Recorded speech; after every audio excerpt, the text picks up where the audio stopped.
voltando então para o segundo bloco do nosso programa, Retrato da História, e hoje falando de uma civilização realmente que tem muito a ver com a nossa civilização aqui do Brasil, que é a civilização francesa, tá?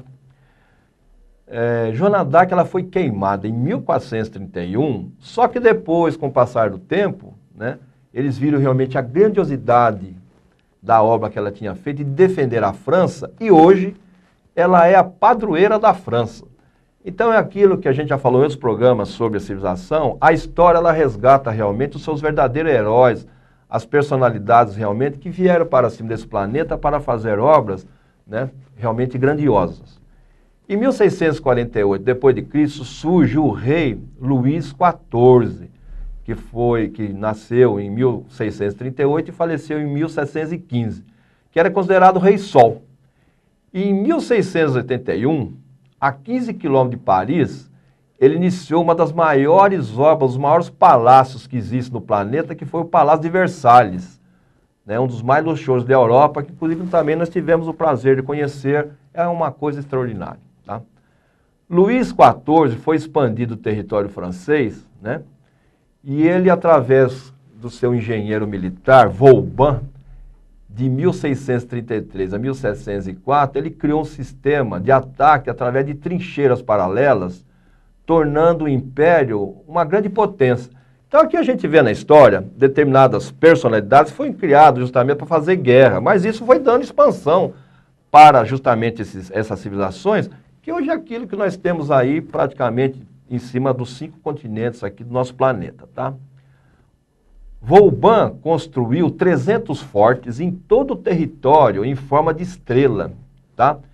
Que podiam se adaptar a qualquer tipo de solo, vales, rios, colunas, né? E mesmo depois de 150 anos, nenhuma guerra se realizou dentro desses locais onde tinha esses fortes, tá? Mas era sempre do lado de fora, porque era uma fortaleza realmente muito bem criada pelo engenheiro Vauban, tá? Em 1662, depois de Cristo, Luís XIV era o imperador mais poderoso da Terra, iniciou a construção de um canal entre o Mediterrâneo e o Oceano Atlântico, com a genialidade de Pierre Riquet, chamado Canal do Midi, que tem uma extensão de 240 quilômetros, considerado hoje um patrimônio da Unesco.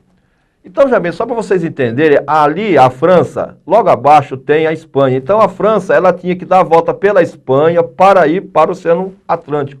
O que eles fizeram, gente? Eles criaram um canal que liga o Mediterrâneo ali, tá? Lá no sul da França, com o Oceano Pacífico. Olha que obra extraordinária, que foi feita justamente, né, na dinastia de Luís XIV, né?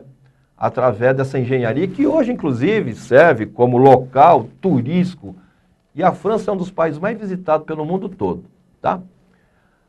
Então, essa obra gigantesca que foi realizada por Luís XIV, também o que é que fizeram? Levaram o país à ruína, porque você investe, né, hoje, vamos dizer, bilhões e bilhões em cima de obras, você esquece do social, o que foi acontecendo? Justamente o povo da França foi se revoltando, tá?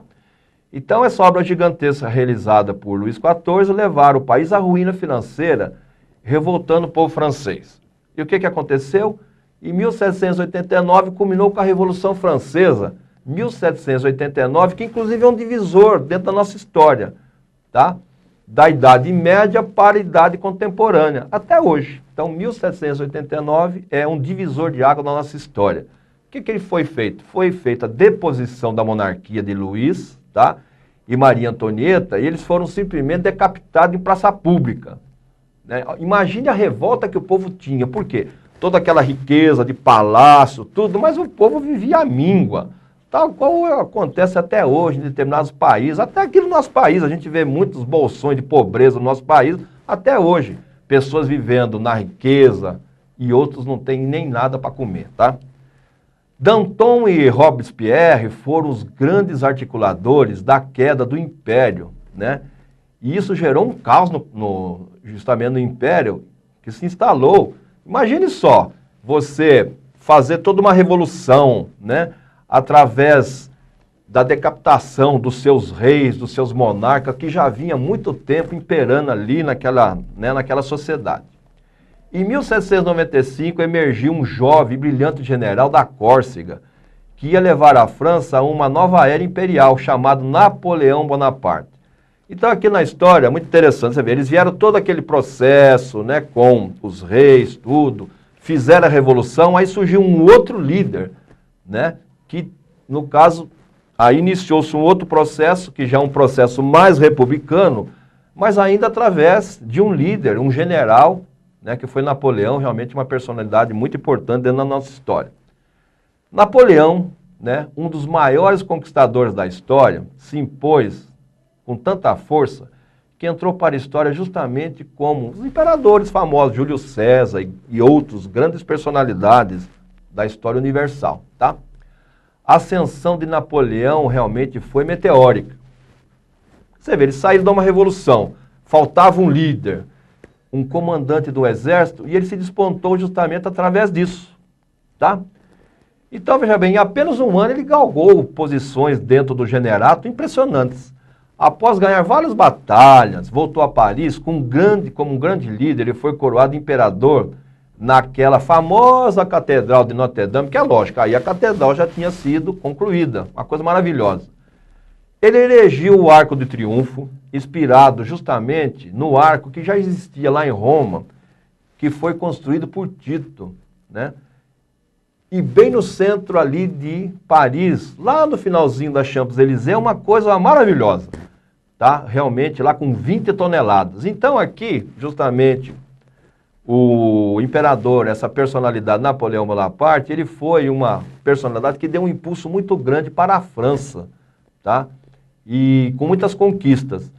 E tal qual nós já falamos, inclusive, no programa anterior, ele perdeu justamente a guerra e ele foi depois exilado através daquilo que ele quis fazer, que nós vamos falar nos próximos blocos, da invasão à civilização da Rússia.